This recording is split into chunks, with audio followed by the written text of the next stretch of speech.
Hi there.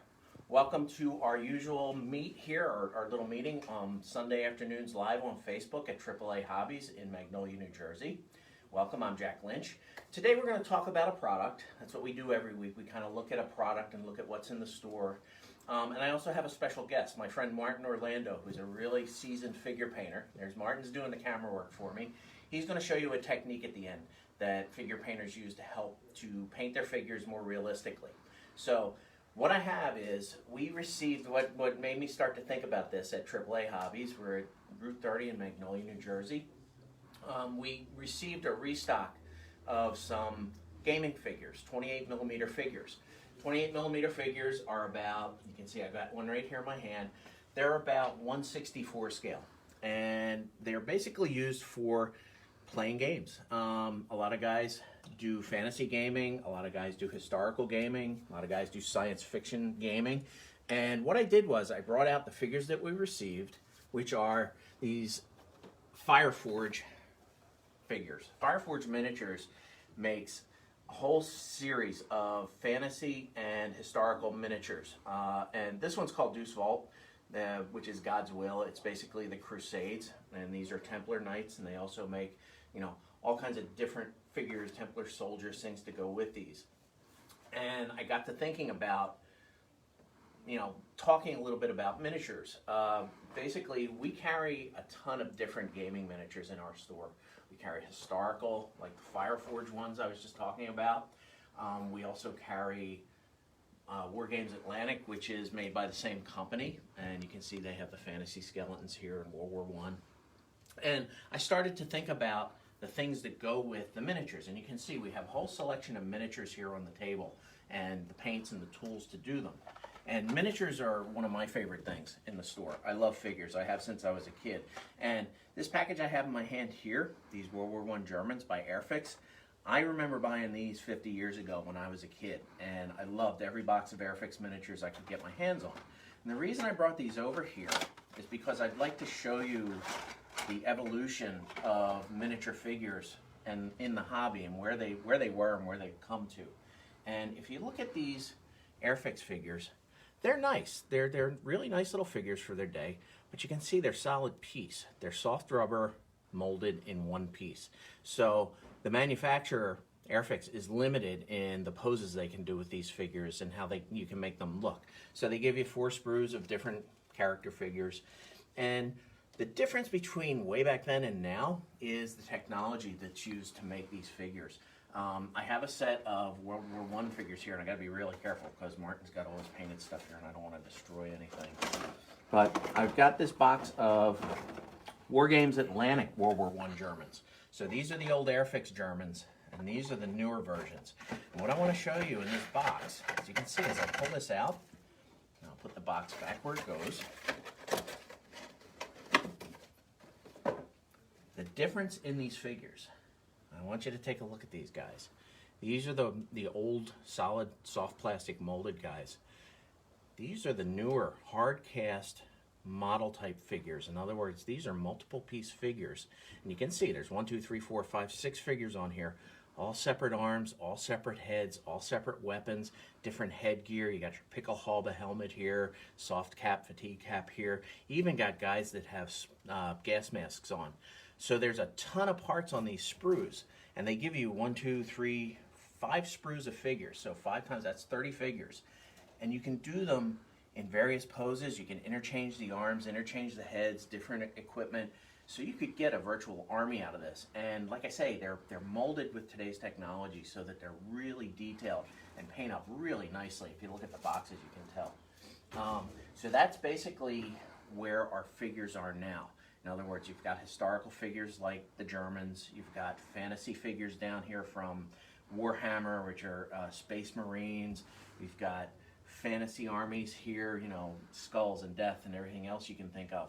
And these are all used for gaming. And this right here, I thought I'd bring this game out because it basically illustrates what I'm talking about. I have Warhammer games. I've got, all kinds of fantasy games out there. But we also have World War II games, which you can see they make armor, they make figure kits, various things. And I'm going to walk right here and show you. If you buy that box, the Zvezda box, it has all the different miniatures in it that you would use in this game, trucks and figures and aircraft and things of that nature. Plus it gives you the rules to play the game, it gives you the game board, it gives you your dice and your mounting pieces, it gives you all the cards you need. So you can set this up, play a war game, plus build models at the same time. And they're great quality figures, just like the ones I showed you. And that's basically the same thing with Warhammer. You buy your game that has the rules and the board and so forth, and then if you like to, you can either paint the figures they give you, and I pulled these two guys out to show you. They'll mold two armies in two different colors in the game set when you buy the original. Especially the starter ones. Yeah, especially the starter sets. They'll give you basically two armies. And you can see they mold them in two different colors. So you could have a red army versus the blue army. Now, if you get carried away like we have with figures and you start painting, then you take it to the next level. You paint your own army. You can see I've got, I'll show you this here. I'll show you this tool in a minute. I've got a Space Marine here. And that's right out of the package assembled. In other words, I got the sprues like I showed you in the German set, and I put this figure together. Now I mount him on my spray piece, and after I prime him, he's white. So I'll spray prime that. Then we'll go into painting, and we'll take him to the next level. That's a painted figure. So you basically can go three ways. You can go either molded blue out of the box, prime them up a specific color. It doesn't have to be white. It could be gray, blue, whatever. Or you can paint for detail. And this has become a really popular hobby, is painting miniatures. We love to do it here. I personally just paint historical miniatures. I don't do a lot of gaming, but I love painting figures. And I wanted to show you some of the products that we have here at AAA Hobbies in Magnolia, New Jersey, to help you along to start doing miniatures. It's a great hobby. It's really a lot of fun. So we're at AAA Hobbies, live on Facebook Sunday. Just if you have any questions, leave me a comment. Post comments, I'll get to them when I'm done the video. I'll answer any questions you have. So we've got a figure and we want to paint it. There's a lot of different tools that I use. Not a lot, but there's certain specific tools I use to assemble these kits. So in other words, I grab myself a sprue of parts. First thing I need to do is get myself a nice pair of cutters. And these are inexpensive, and that'll cut the parts off the sprue. Then, if you want to clean up the mold where the mold has meat, sometimes there's a mold line. We have scrapers, like this is a Citadel scraper, and you can use that to clean the seam lines off the figure. We have X-Acto knives. You should always have an X-Acto knife to trim any of the sprue marks. Plus, needle files are nice. If you want to go in and clean up any areas of the figure, you can use these needle files to do it. So, scraper, needle files, knife, cutter, that gets your parts off the sprues. Use some cement, plastic cement. I've got Tamiya cement up top here. Use that to glue them together. Then when you get to the painting part, you can buy yourself a handle to hold your figure. This one has extra arms on it to hold parts and things. But you get yourself a handle, and that just basically opens up, holds your figure in place while you paint it. So that is a assembly handler. Put this over here. Right here. So tools, figure, mount. Then you're going to look at paints. And most of the people I know nowadays, they prime their figures before they paint. And this is an acrylic primer. This is from Vallejo. I love Vallejo's paints. Vallejo makes a whole series of acrylic paint, and that's a water-based paint. Thin it down with distilled water. You don't want to use tap water, you want to use distilled water. But they make various different types of paint. They're all basically similar, with the exception that Model Color is their first series, and that was military colors mostly, historical miniatures. Then when gaming got hot, they started to do Game Color, which are colors that are specific or geared toward gaming figures. They make game inks for doing shadows or washes. Game wash is a wash. A game ink would be more for tones and it's much stronger. Yeah, it's a stronger type of wash. So they also make mecha colors if you're doing mecha paints or mecha figures and things of that nature. They sell sets of paint. And various manufacturers make various sets of paint. And I'll just grab a few of these here to show you. This is a Malefic Flesh set. So that's flesh tones for fantasy figures.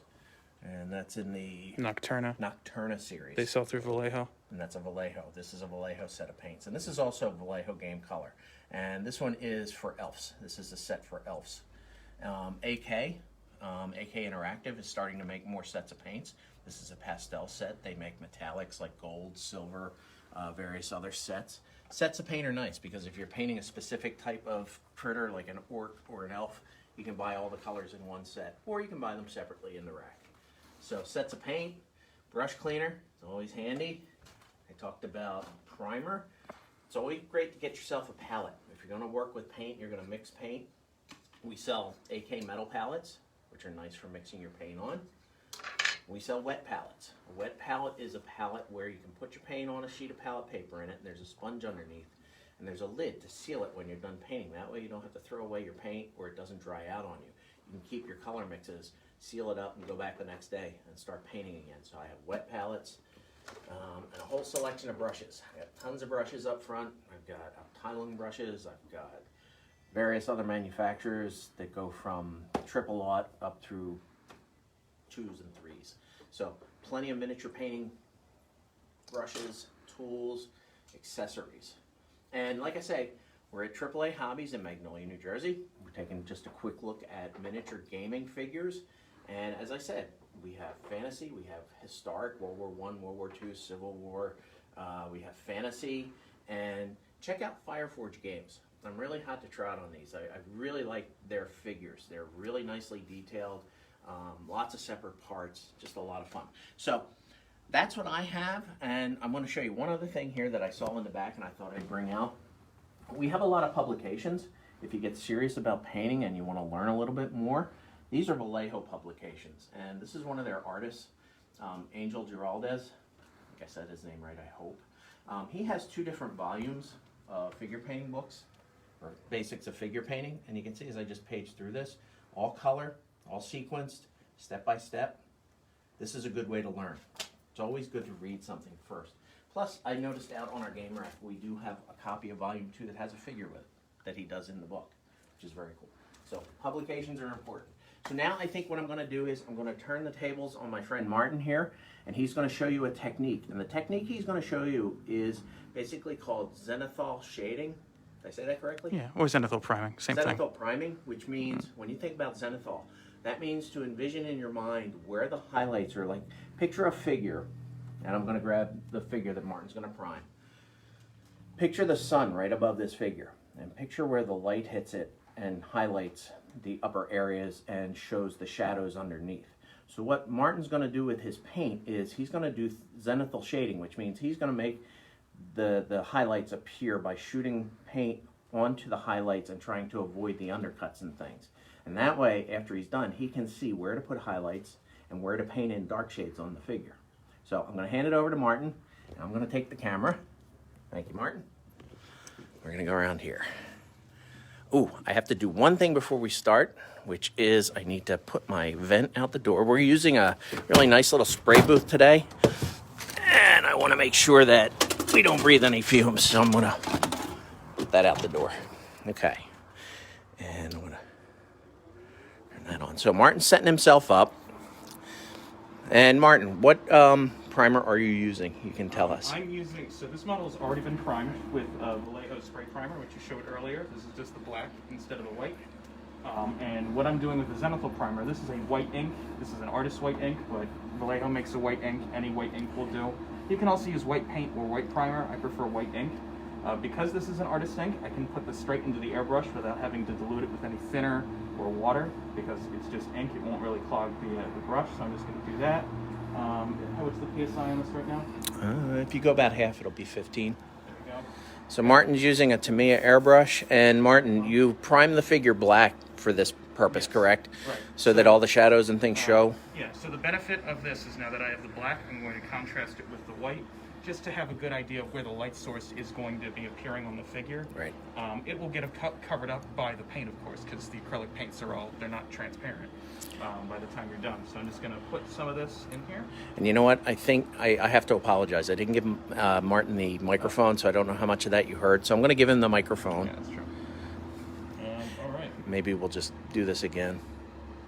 There you go. All right, so what I did is I'm putting the white ink in there to see like the contrast against the black undercoat.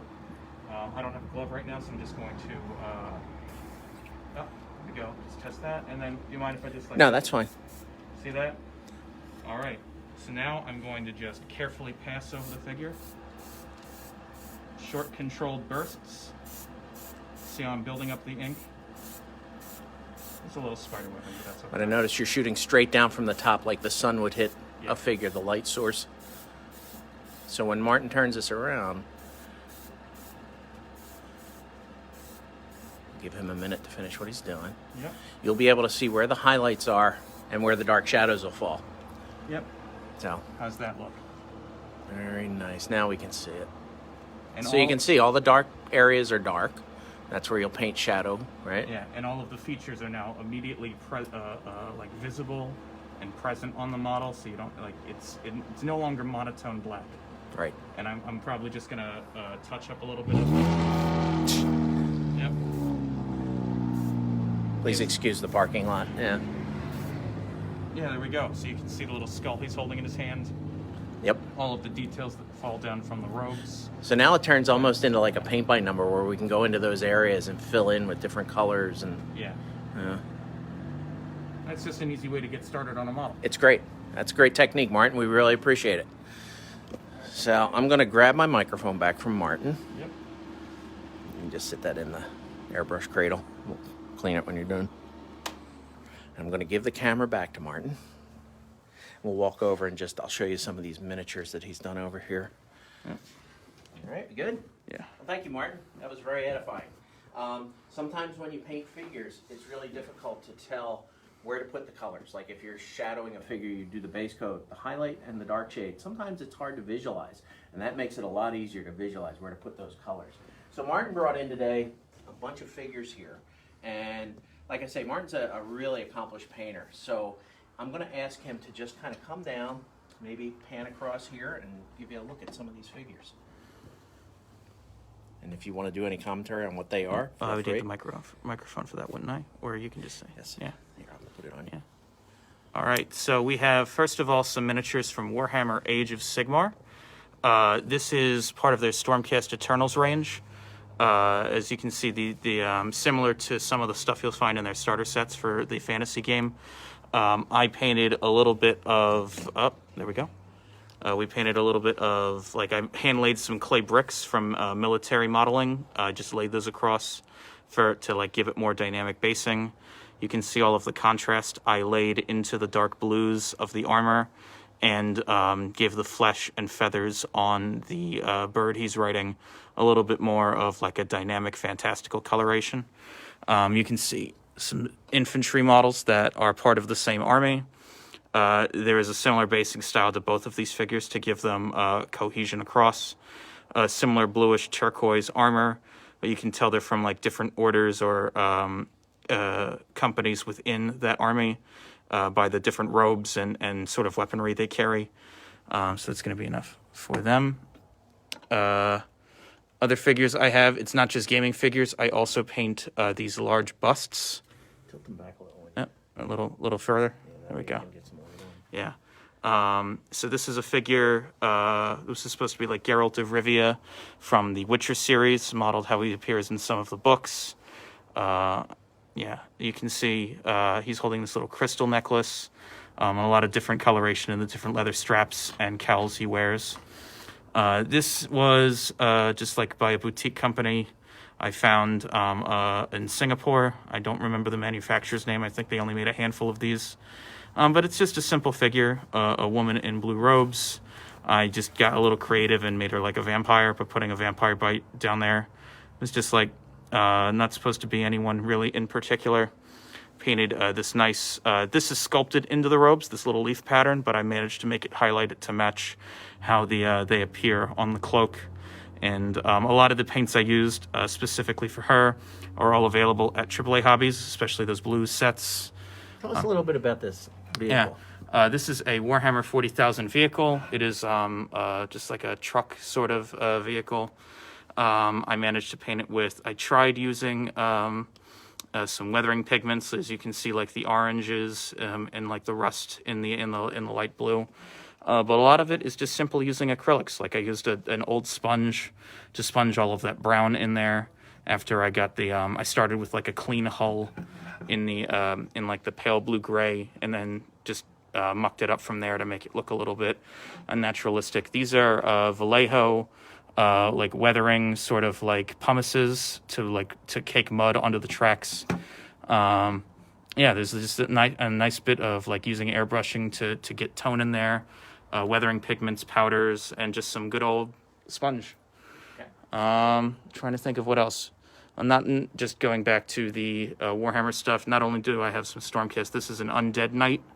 As you can see, he's almost like conjuring up out of the ground with his spectral horse.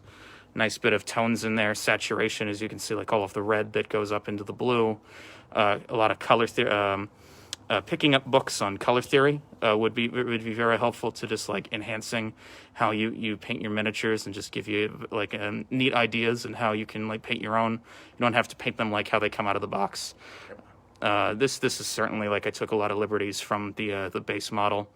As you can see, all of the different tones I put into both the blue and the white green of the rider. So yeah. And that's the great thing about fantasy figures. You can do, and I'll get my microphone back here. Got it? Yeah. All right.